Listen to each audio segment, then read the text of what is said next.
الحمد لله رب العالمين والصلاة والسلام على سيد المرسلين وعلى آله وأصحابه أجمعين أما بعد أعوذ بالله من الشيطان الرجيم بسم الله الرحمن الرحيم ألا إن أولياء الله لا خوف عليهم ولا هم يحزنون صدق الله مولانا العظيم وبلغنا رسوله النبي الأمين الكريم ونحن على ذلك لمن الشاهدين والشاكرين والحمد للہ رب العالمین۔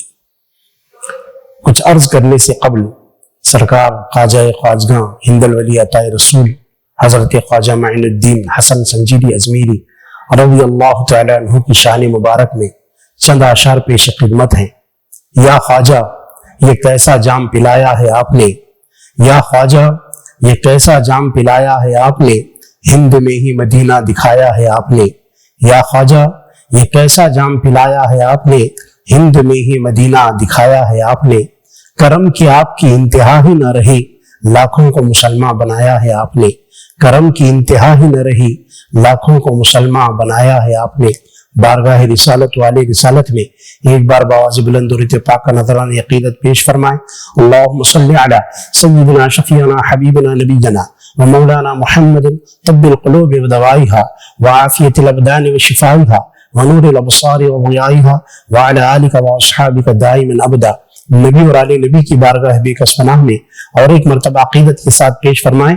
اللہم صلی علی سیدنا شفیعنا حبیبنا نبینا ومولانا محمد عدد ما فی علم اللہ صلاة دائمة بدوام الملک اللہ صلاة و سلام علیک یا نبی اللہ۔ رسول اور آل رسول کی بارگاہ بے کس پناہ میں اور ایک مرتبہ عقیدت کے ساتھ پیش فرمائیں۔ صلی اللہ علی النبی الامہ وآلہ صلی اللہ علیہ وسلم صلاۃ و سلام علیک یا رسول اللہ صلی اللہ تعالی علیہ وسلم۔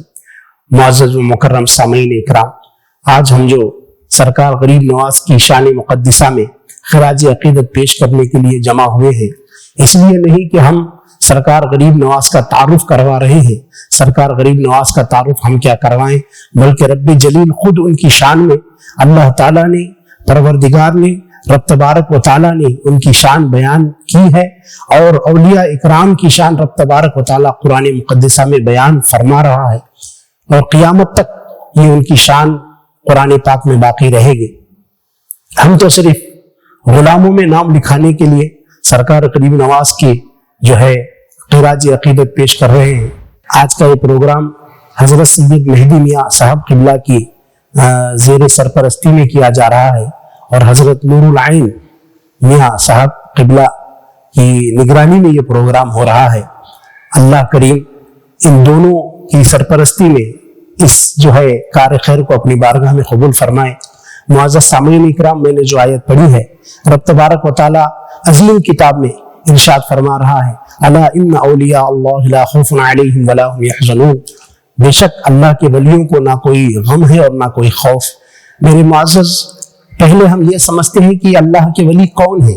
جب کوئی اللہ کا ولی کسی کو رب تبارک و تعالیٰ اپنا ولی چنتا ہے، اس کی کچھ خاص نشانیاں بھی دنیا والوں کو بتاتا ہے۔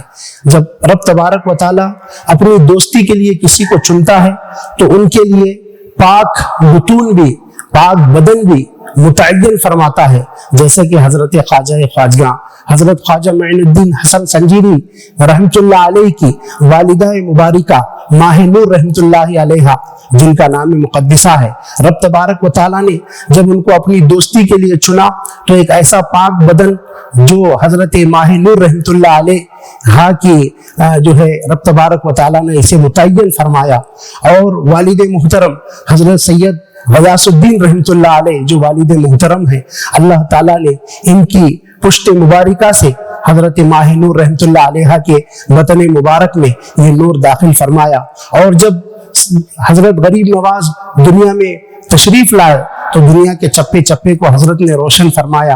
اور اتنا ہی نہیں بلکہ چھوٹی سی عمر میں حضرت سرکار خواجہ خواجگاں ہند الولی عطا رسول خواجہ معین الدین حسن سنجیری اجمیری رضی اللہ تعالیٰ عنہ کی یہ شان مبارکہ ہے کہ چھوٹی سی عمر میں علم دین، قرآن، حدیث، فقہ تمام چیزوں سے مالا مال ہوتے ہوئے بھی اپنے رب تبارک و تعالیٰ کے یاد میں اور رب تبارک و تعالیٰ کی جستجو میں رب تبارک و تعالیٰ کے مقرب بندوں میں حضرت کو اللہ تعالیٰ نے چن لیا، بلکہ جب 15 سال کی عمر میں تھے تو حضرت کو ایک وراثت میں ایک باغ ملا جو انگور کا باغ تھا۔ وہاں پر حضرت ابراہیم خندوزی رحمۃ اللہ علیہ حضرت ابراہیم خندوزی رحمۃ اللہ علیہ تشریف لائے۔ اللہ تعالیٰ نے حضرت غریب نواز کو اپنا دوست چنا تو حضرت ابراہیم خندوزی رحمۃ اللہ علیہ کو وہاں پر بھیجا۔ حضرت ابراہیم خندوزی رحمۃ اللہ علیہ جب باغ میں تشریف لائے، غریب نواز سرکار ان کے قریب گئے، بڑے ادب و احترام کے ساتھ باغ میں استقبال فرمایا۔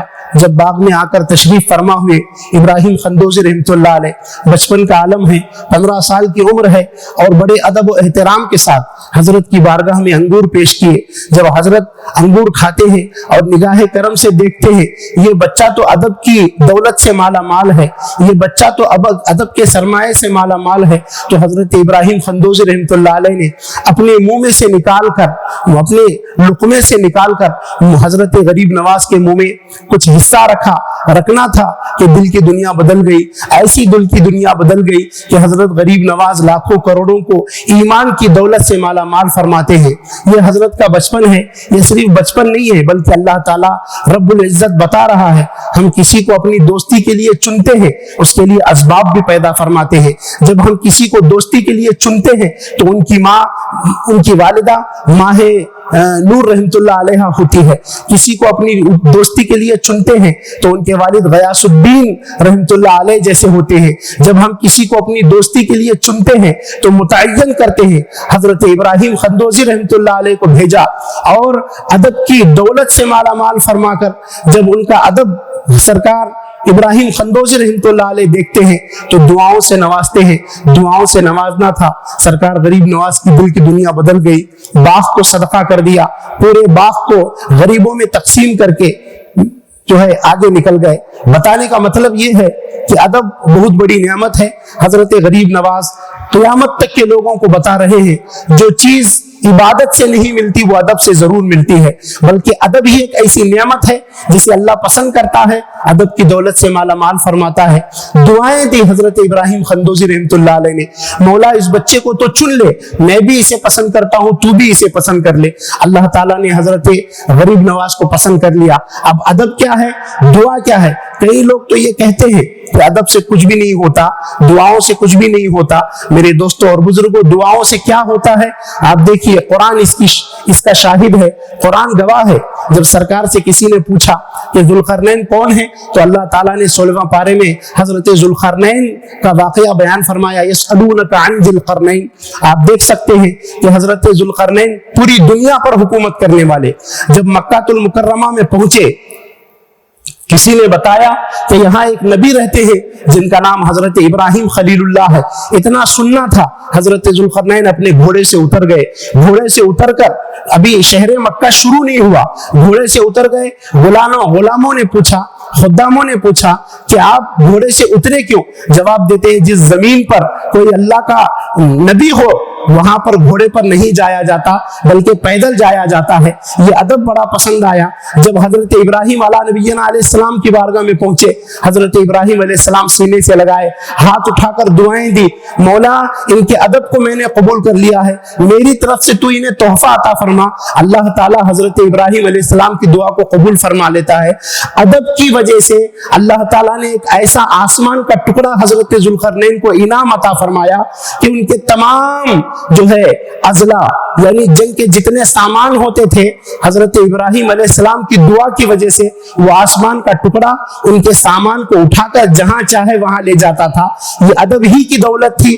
اسی لیے آپ سلسلے چشتیہ میں دیکھیے، ادب کو بنیاد سمجھا جاتا ہے، ادب کو سب کچھ سمجھا جاتا ہے، اور ادب ہی ہے جو انسان کو کامل بناتا ہے، ادب ہی ہے جو انسان کو مقبول بناتا ہے۔ حضرت ابراہیم خندوزی رحمۃ اللہ علیہ نے جب سرکار غریب نواز کے چہرے کو دیکھا، ادب کو دیکھا، تو ایسا انہیں محسوس ہوا کہ ان کا ادب ان کو کامل بنائے گا۔ دعائیں دی، یقیناً میرے دوستو ایسا کامل بنا کہ سرکار غریب نواز 15-16 سال کی عمر میں علم کی دولت سے مالا مال ہونے کے باوجود بھی حضرت عثمان ہارونی رحمت اللہ علیہ کی بارگاہ میں گئے۔ حضرت عثمان ہارونی رحمت اللہ علیہ نے ایسی سرکار غریب نواز کی جو ہے سرکار غریب نواز کی ایسی جو ہے تعلیم فرمائی، یعنی معرفت کی ایسی جو ہے نعمتیں بتائی، معرفت کی ایسی چیزیں بتائی کہ حضرت غریب نواز دن بدن جو ہے معرفت کی منزلیں طے کرتے رہے۔ جب ایک وقت آیا تو ہاتھ پکڑ کر حضرت عثمان ہارونی رحمۃ اللہ علیہ نے پوچھا، معین الدین آسمان کی طرف دیکھو کیا نظر آ رہا ہے؟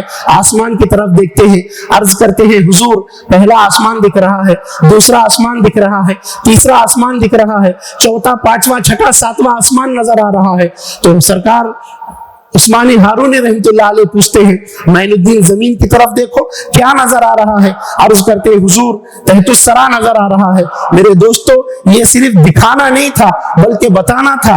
اللہ جسے اپنا دوست بناتا ہے ساری دنیا کو اس کے سامنے کھول کر رکھ دیتا ہے۔ یہ غریب نواز کی شان ہے۔ بس اتنا کہہ کر میں اپنی بات کو مکمل کرتا ہوں، اور یہ تمام نوجوانوں کو، تمام سامعین کو سرکار غریب نواز کی زندگی کا ایک حصہ میں بتانا چاہتا ہوں۔ سرکار غریب نواز بتا رہے ہیں با ادب با نصیب، بے ادب بے نصیب۔ اسی لیے آج بھی سلسلہ چشتیہ میں اتنا ادب ہے کہ شاید ہی کسی سلسلے میں آپ دیکھیں گے کہ ادب کا سرمایہ سلسلہ چشتیہ میں ہے۔